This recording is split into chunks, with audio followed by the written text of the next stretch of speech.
No, I mean, on all these projects and programs, and I guess we got better through the years, we had to kind of come up with what it was. We call it a mitigation plan, a risk assessment, and this and that.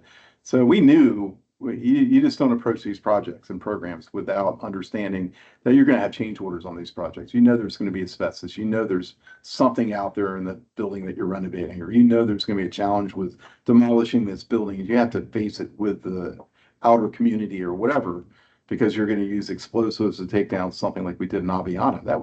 There's some things that you need to communicate, and you need to be very effective communicating that, like from day one, because you can't just tell the community that you're going to, blow up something on a base. Yeah. A couple. Welcome back to the Iprograms Podcast, The Art of Program Management. This is a quickie espresso shot episode of some pretty potent information. So if you're ready for an invigorating shot of Dr. Bill's experience, insight, and wisdom, let's boost your program management skills now. It's a long way home, thinking about that city of charm.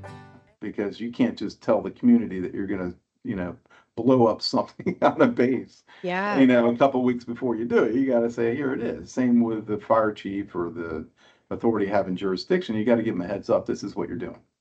So you got to really have that communication plan. And it's usually good if you develop the communication plan with your customers, your end users, have this strategy to say, hey, this is how we're going to do it. If you're going to disrupt them, you have to say, well, here's what we're going to do. We're going to tell you when it happens, how it's going to happen, when you're going to be disturbed, how many hours, like in Aviano or even at this, you have your laboratory and you have to take them down, so you're going to be down for so many hours or so many days or 3 weeks, or, this one explosive is going to happen in the morning. So therefore you just have to be aware that every building's going to rock, throughout the area. So you have to figure out that.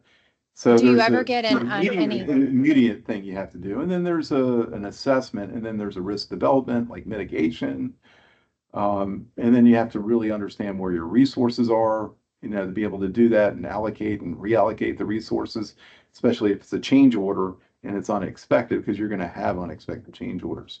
So you cannot just like, okay, I'm going to wait to be able to get a controlled industrial hygienist, CIA.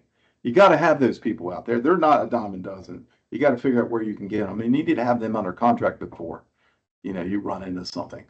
Puerto Rico was a great example of that, where we ran into a bunch of stuff. And, there are only so many of these people in the world, and they're really expensive, and you have to get them out there. So that's just one example for understanding where your resources are. Elevators inspections, that's another example, because that's like one of those things that nobody really even thinks about. You have all these buildings coming up online, and how many American elevators are there in Europe? I can tell you they're not many. And you're not going to get an elevator inspector that's in Europe to inspect American elevator at a different, it's just the codes and the regulations. You can imagine that conversation. It wasn't just a 10-minute conversation with your fire chief. You got to have that conversation. You're working in a different country. You have to abide by their rules and regulations. But our specs say you have to abide whichever one's more stringent. Yet, it's different. So you got to figure that one out.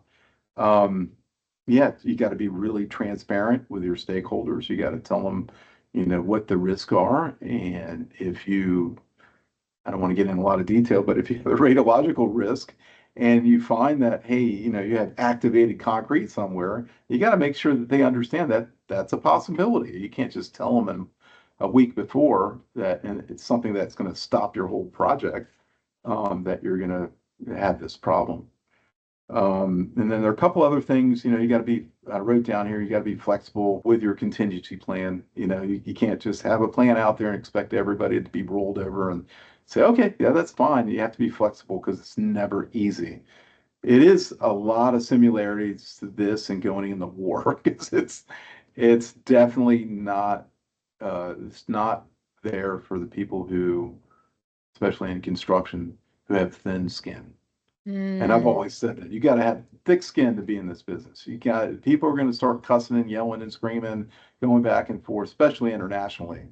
And you got to understand what that means. Internationally, that's another aspect of it that Americans don't want to understand, is that you're dealing with a different culture. The way people in Italy and other Spain included, deal with arguments and frustration is different than Americans.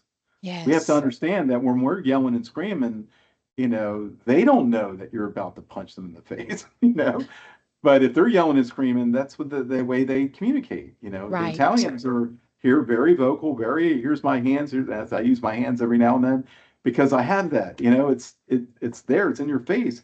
But if they're serious, they're going to slow down and talk to you really slowly, look you in the eye, and make sure that you know that they're mad. And then That's when it's they're serious. that's when they want to punch you in the face because you're not listening to them. And you can imagine the arguments that we had in Italy about that because Americans want to yell and scream and fight about it, whereas the Italians slow down. That's just a totally different mindset. But you have to be flexible in what you do.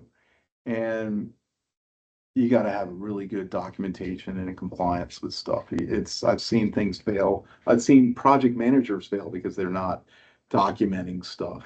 They're really good engineers, and this one guy in Sigonella was a great mechanical engineer. He got in an argument with this young ensign, and he lost his job. But he was on the right. But the fact is, he didn't document. He didn't tell people what he did. He told me, I thought he was documented. I'm like, well, and they wanted him out of there. And guess what? He was out of there. He was probably one of the best mechanical guys we had out there, but he lost that battle because he didn't document. And Yeah. compliance is the same thing because, Yeah, That's anyway. really good. That's really good. Yeah. Yeah.